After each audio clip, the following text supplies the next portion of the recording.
Moja kwa moja kutoka London, hii ni idhaa ya Kiswahili ya BBC. Umoja wa Mataifa wasema wakimbizi wanawake na watoto ambao ni wengi wako hatarini kunyanyaswa kijinsia. Na wakati Ulaya ikifunga mipaka yake, wakimbizi na wahamiaji kutoka Mashariki ya Kati watafuta hifadhi mpya Afrika. Tutatazama miaka 50 ya kile kijulikanacho kama mapinduzi ya utamaduni nchini China. Je, linazungumzwa vipi swala hilo? Na katika michezo usiku huu, hamasa kubwa miongoni mwa mashabiki wa Manchester United.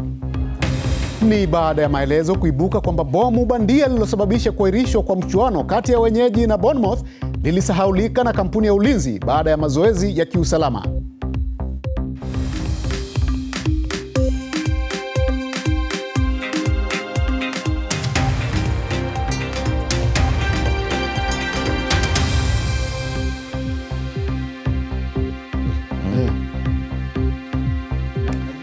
Hujambo na karibu katika Dira ya Dunia kutoka idhaa ya Kiswahili ya BBC, ikikuletea dakika 30 za habari, maelezo, uchambuzi, maoni na michezo. Jina langu ni Salim Kikeke nikiwa hapa London.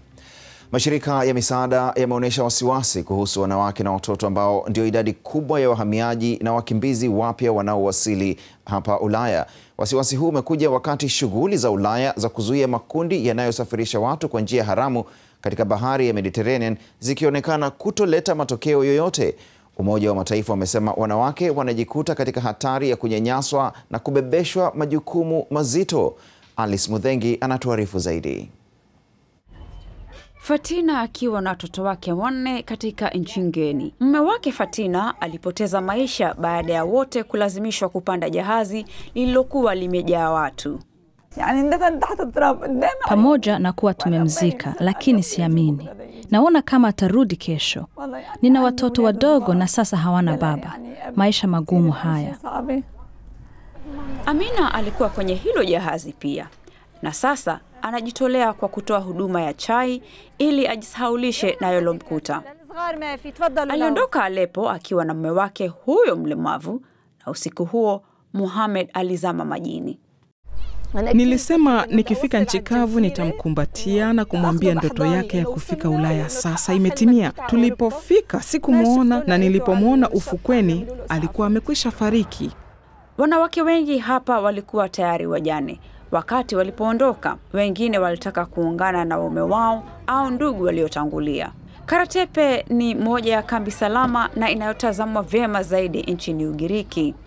Lakini mashirika ya misaada yanasema wanawake wako hatarini kunyanyaswa kijinsia. Wengine hapa wameunda jumuiya zao. Fadhie na Sheham walikutana kwenye kituo kimoja nchini Uturuki na kuwa marafiki, na sasa wanaishi mahala pamoja.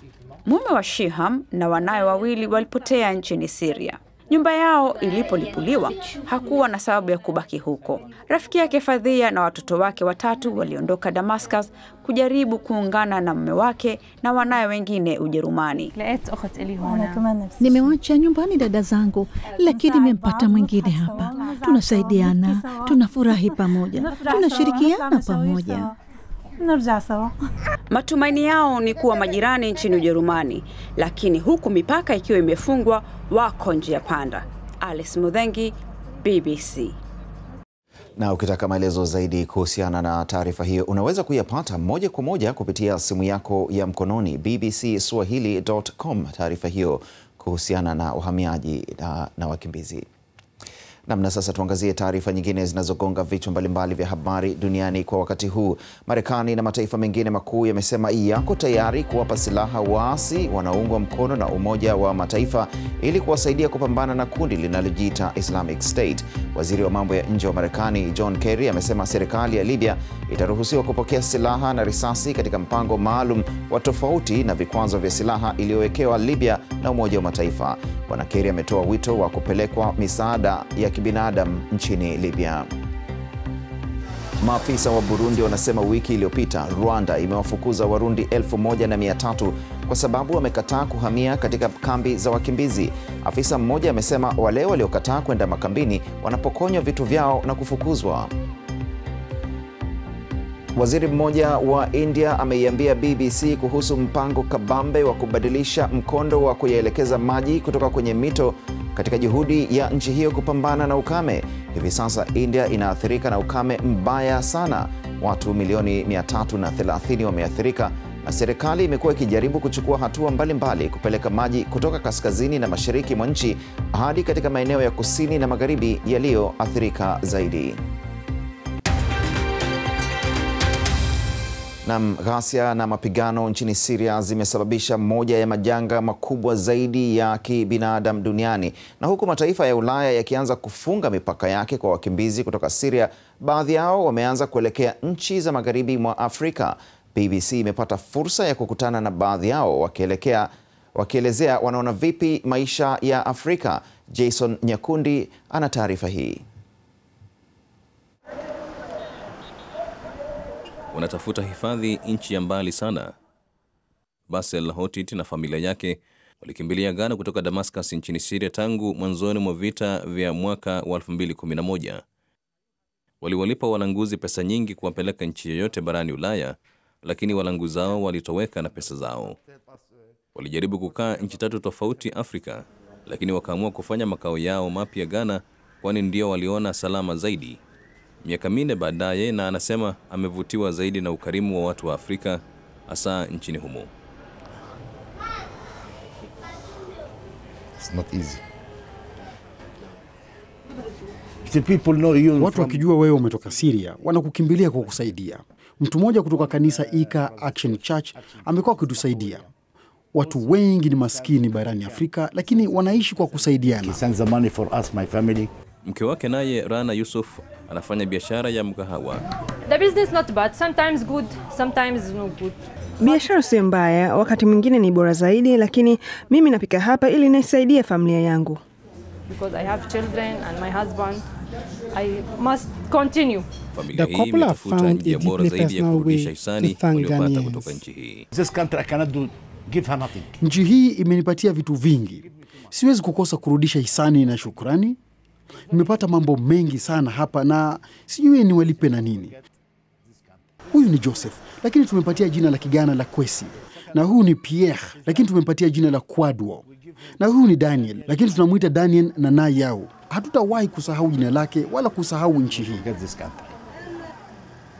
Kwa mujibu wa bodi inayosimamia wakimbizi nchini Ghana, kunao zaidi ya wakimbizi 100 kutoka Syria hapa. Hata hivyo, serikali ya Ghana haiwasaidii moja kwa moja na ni idadi ndogo sana ya Wasiria wanaokuja hapa. Kuna takriban wakimbizi 20,000 nchini Ghana kutoka nchi mbalimbali, na familia hii ya Wasiria ni mojawapo ya wengi waliopata hifadhi na makao mapya mjini Accra, Ghana. Jason Nyakundi huyo. Baadaye kidogo katika matangazo haya tutatazama swala mwiba la imani na nguvu za giza. Tutaona jinsi watoto wadogo wanavyohusishwa na masuala yanayoleta utata katika jamii. Hii ni idhaa ya Kiswahili ya BBC London.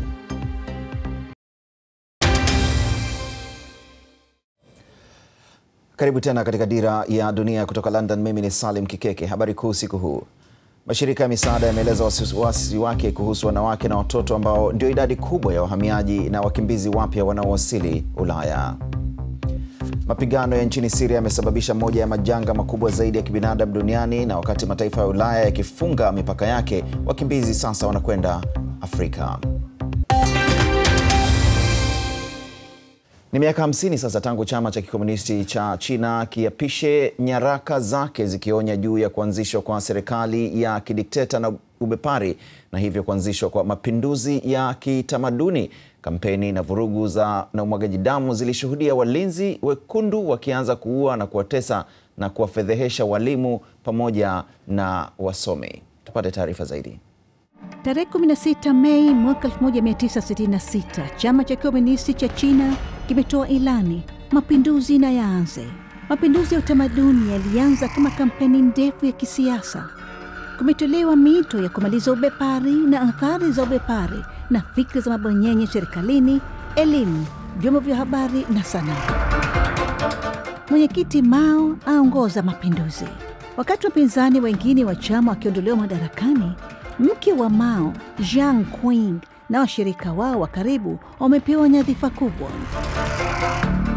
Maandishi ya Mao katika kitabu chake chekundu kimekuwa ni lazima kusomwa. Kukosoa fikra au kunukuu juhudi zote za mapinduzi lazima zichunguzwe.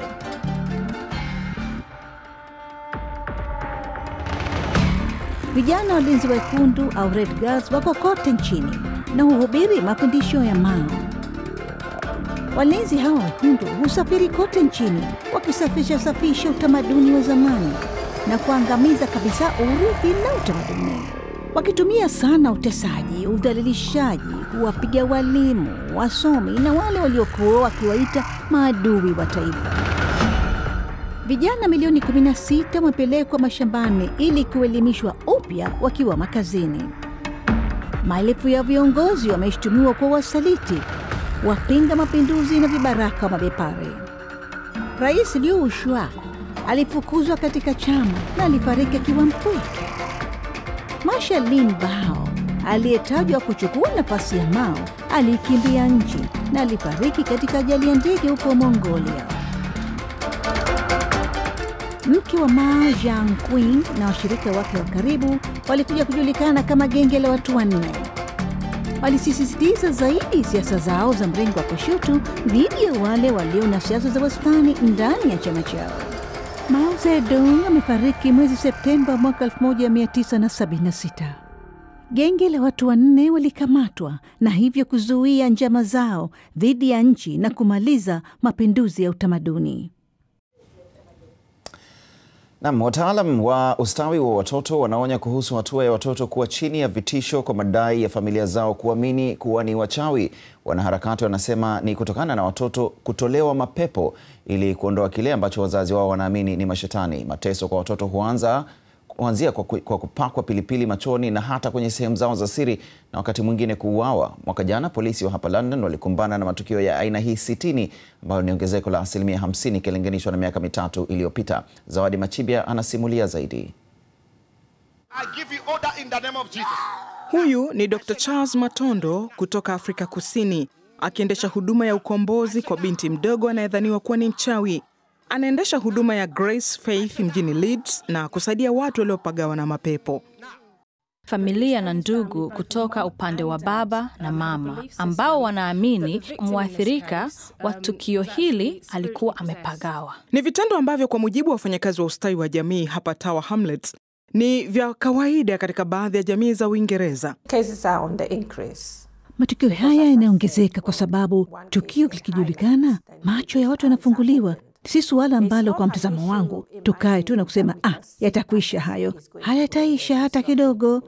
Alipokuwa na miaka 8 tu, Madashe anadai alituhumiwa kwa mchawi. Alikuja London kutoka Kongo kuishi na ndugu wa familia yake. Wakati huo kitu kikiharibika tu kwenye familia ile, mimi ndio chanzo, hivyo haikuwa vitu kwa ujumla wake. Ilikuwa ni mimi ndiye ninayefanya.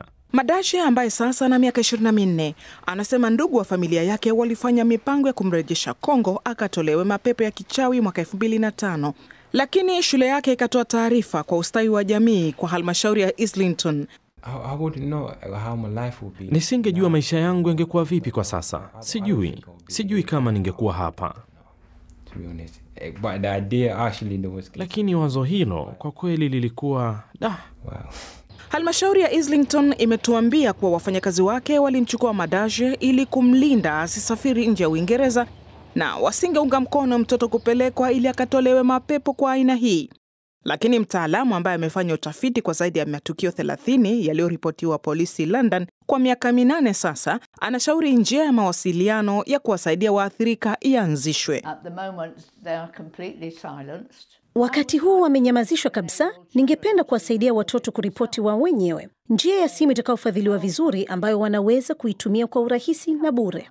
Serikali inasema haikubaliki na kwamba hakuna mfumo wa imani unaohalalisha unyanyasaji kwa mtoto. Lakini wanaharakati wanasisitiza kuwa kuna haja ya kuongeza juhudi kukabiliana na tatizo hili kabla halijasambaa. Zawadi Machibia, BBC.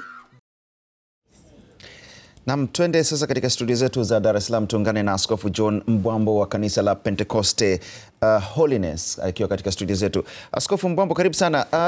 Kwa nini kumekuwa na ongezeko la wimbi la imani hizi za kutoa mapepo na hasa katika baadhi ya makanisa? Tatizo hili Kikeke lipo kila mahali ulimwenguni kwa sababu ni swala la kiimani, na kwa sababu hiyo linaleta shida kwa sababu ni neno la kiimani, na hasa imani potofu zinaweza kupotosha. Lakini kutoa mapepo au kuombea ingekuwa jambo zuri tu kama wangefuata utaratibu na muongozo wa neno la Mungu. Naam. Kwa hiyo kuna makanisa huwa yanaendesha shughuli ya kutoa mapepo, sio? Kwa sehemu kubwa yanaendesha shughuli hiyo. Na hii shughuli unawezaje kutofautisha na haya madai ya uchawi pengine? Tunaweza kutofautisha hivi. Katika neno la Mwenyezi Mungu tunaagizwa kwamba tutoe mapepo, lakini katika njia sahihi kabisa. Kwa mfano, Bwana Yesu mwenyewe alitoa mapepo, lakini katika njia sahihi. Njia sahihi haileti mateso, msaada kwa wenye shida. Naam, kwa hiyo hili wimbi hasa kwa nchi kama hapa Uingereza, ambao tumeona watoto wengi na hasa wanaotoka Afrika wakidaiwa kwamba wao ndo wamebeba uchawi na kusababisha labda matukio mabaya katika familia. Hii ni ukosefu wa imani au ni kutofahamu? Hii ni ukosefu wa imani sahihi, na zaidi ya sana ni kwamba wanatumia njia kwamba watoto wana shida hiyo, lakini shida iko kwa wazazi ambao ndio chanzo cha kuwapandikiza watoto vitu vibaya badala ya kuwapandikiza imani za kumcha Mwenyezi Mungu au kumwabudu Mungu katika njia za kweli. Kwa hiyo shida inaanzia kwa wazazi, sio kwa watoto. Hawawalei watoto katika njia sahihi. Napata tabu kidogo Askofu Mbwambo, kwamba wazazi ndio wanahusika na kuwasingizia pengine hawa watoto, lakini wazazi ndio hao wanaokwenda makanisani na kukutana na watu kama nyinyi ambao mnawapa neno na kuelekeza, kuwapa dira. Ndiyo Bwana Kikeke, ni kwamba si wazazi wote na si imani zote, hata kama watu wanaenda ibadani zilizo sahihi. Imani zingine ni potofu, na wahubiri wengine au waalimu wengine wanahubiri upotofu, hawahubiri neno la Mungu sahihi. Wana kitu ambacho tungeita cult au imani potofu ambazo sio sahihi. Kwa hiyo shida sio kwenda kanisani. Je, unapoenda kanisani pale unafundishwa imani sahihi? Na kiongozi ambaye anakuongoza yuko sahihi? Maana wako viongozi wapotofu, sio viongozi wote wako sahihi. Kwa hiyo unatakiwa kwenda kwa mwalimu na kiongozi sahihi anayelijua neno la Mungu. Nashukuru sana Askofu John Mbwambo. Najua ni swala pana sana na bado gumzo litaendelea katika mitandao ya kijamii, na niombe radhi kwamba Askofu, mwanzoni pale ulipoanza kuzungumza na mimi hatukuwa tukikuona, lakini hatimaye tumeweza kukuona. Ni mambo ya teknolojia. Asante sana Askofu Mbwambo. Naam, hii ni idhaa ya Kiswahili ya BBC London. Tutakaporejea tutatizama habari za michezo. Mimi ni Salim Kikeke.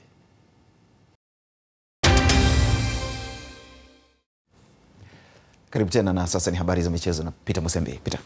Ndio, na tunaanza katika uwanja wa Old Trafford kwa sababu naibu mwenyekiti wa klabu ya Manchester United Ed Woodward amesema bomu bandia lilopatikana katika uwanja huo wa Old Trafford na kusababisha kuahirishwa kwa mechi kati ya Manchester United na Bournemouth hapo jana liliachwa au lilisauliwa na kampuni ya ulinzi baada ya mazoezi ya kiusalama. Bwana Woodward pia amesema haingewezekana kwa mbwa wa polisi kutambua kifaa hicho kwa sababu hakikuwa na vilipuzi na kilitumika tu kwa mazoezi ya kiusalama. Mashabiki wamekuwa wanahoji hali ya usalama katika uwanja huo wa Manchester United. Meya wa mji wa Manchester pamoja na mkuu wa polisi mjini humo ametaka uchunguzi wa haraka, huku akielezea tukio hilo kuwa fedheha. Well, this was a fiasco, but not an amusing one, clearly in the end. Hii imekuwa ni hasara kubwa na ni kero kubwa sana kwa maelfu ya mashabiki waliotumia hela nyingi sana kwenda Old Trafford. Ni kero pia kwa polisi waliofanya kazi kubwa ya kuondoa watu uwanjani. Kwa bahati nzuri, kile kifaa kikukuwa kimeachwa pale kwa nia mbaya. Lakini katika hali halisi kifaa kile kilitakiwa kugunduliwa saa nyingi kabla muda mechi kuanza, sio dakika 20 kabla. Na mechi hiyo kati ya Manchester United na Bournemouth itachezwa hapo kesho Jumanne, lakini haitakuwa na uzito mkubwa sana kwa sababu Manchester City wanao wanaona kwamba wameshajihakikishia nafasi ya 4 na fursa ya kucheza ubingwa wa Ulaya msimu ujao baada ya kutoka sare 1-1 na Swansea. Kwingineko, Arsenal ilichapa Aston Villa bao 4-0, wakawapiku Tottenham na kumaliza kwenye nafasi ya pili. Tottenham hata wiki 3 tu kabla ya msimu kumalizika walikuwa na ndoto ya kutoa ubingwa wa England, lakini sasa wanamaliza kwenye nafasi ya 3 baada ya kushindwa 5-1 na klabu ya Newcastle. Na Abdul Mohamed amekuwa akifuatilia ligi sio tu hapa England peke yake lakini Ulaya kwa jumla. Niambie jambo moja ambalo limekushangaza msimu huu hapa England lakini pia Ulaya kwa jumla. Naam, Peter, nafikiri tukiacha swala la bomu la Old Trafford, pia kumekuwa na vitu vingi ambavyo watu wengi wameviona kama ni vitu vya kuvikumbuka sana msimu huu. Hasa ubingwa wa Leicester. Timu ambayo msimu uliopita ilikuwa ikipambana kushuka daraja na kupanda, lakini hatimaye wamekuja kuwa mabingwa. Chelsea, mabingwa watetezi, wamemaliza nafasi ya 10, hawatoshiriki michuano ya Ulaya msimu ujao. Lakini pia timu nyingine ambazo zimefanya vizuri, na ukiangalia timu nyingine ambazo zimefanya vibaya, jambo la kushangaza, timu kama Newcastle ambayo inaenda kushuka daraja ikiwa na kocha wa zamani wa timu ya Madrid ambaye msimu mmoja uliopita alishinda ubingwa wa Ulaya. Kwa hiyo ni vitu vya kukumbuka. Ukiacha hiyo, pia kwingineko Italia, Ufaransa, Hispania, Lewandowski amekuwa mfungaji ambaye ameweza kufunga mabao 30 baada ya miaka 39 kwenye ligi ya Bundesliga. Lakini pia Gonzalo Higuain, mfungaji wa kwanza kufunga magoli 36 kwenye Serie A, ligi kusoka nchini Italia. Naam, asante sana Abdul kwa uchambuzi huo na maelezo kuhusu msimu kumalizika Ulaya. Naam, katika ligi ya kikapu nchini Marekani NBA, nyota Kyle Lowry na DeMar DeRozan walikuwa mashujaa wa siku baada ya kuiongoza Toronto Raptors kuwafunga Miami Heat katika michezo ya mfululizo na kufikia fainali ya ukanda wa Mashariki. DeRozan alifunga vikapu 28 na mikuno 8, yani rebounds, lakini alipotezwa na Kyle Lowry aliyefunga vikapu 35 na kutoa pasi za vikapu 9 na mikuno 7 kwa Toronto Raptors, timu kutoka Canada ambayo sasa inakutana na Miami Heat, mabingwa wa misimu miwili iliyopita katika michezo ya fainali. Toronto walishinda michezo ya mfululizo kwa vikapu 116 kwa 89 na kufika hatua ya fainali kwa mara ya kwanza katika historia yao. Michezo ya mfululizo wa fainali itaanza kesho Jumanne kwa kanda ya Mashariki na Magharibi. Na ni hayo tu katika michezo. Salim. Asante sana Peter Musembi na habari hiyo, na niseme tu kwamba Manchester United wanaweza kumaliza katika nafasi ya 4 katika mchezo wa kesho iwapo watashinda mabao 19 bila dhidi ya Bournemouth. Na tusome basi ujumbe wako kuhusiana na swala la imani hizi potofu hapa Uingereza. Joshua Julian de Chomsky, yeye anasemaje? Elimu bila utashi ni hatari sana kwa kiasi kikubwa. Wengi wanadaiwa kuwa na mapepo wana matatizo ya kisaikolojia au ya kiakili.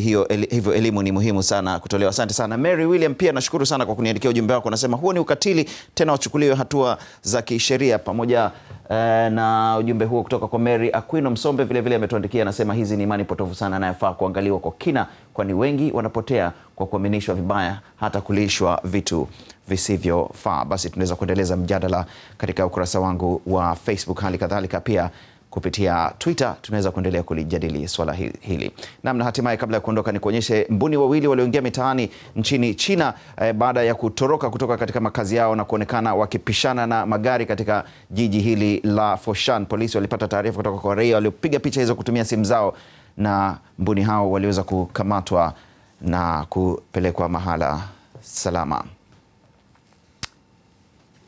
Kwa sawa na Manchester United kufunga goli 19, haiwezekani. Mpaka hapo tumefika mwisho wa Dira ya Dunia usiku huu leo. Tuwe pamoja hapo kesho sana wakati kama huu. Mimi ni Peter Musembi. Mimi ni Salim Kikeke, na watakieni usiku mwema. Alamsiki. 19 bila. Hata wanaweza? Haiwezekani. Huu msimu umekuwa na ni soka. Ulitarajia Arsenal kumaliza? Sio kikapu.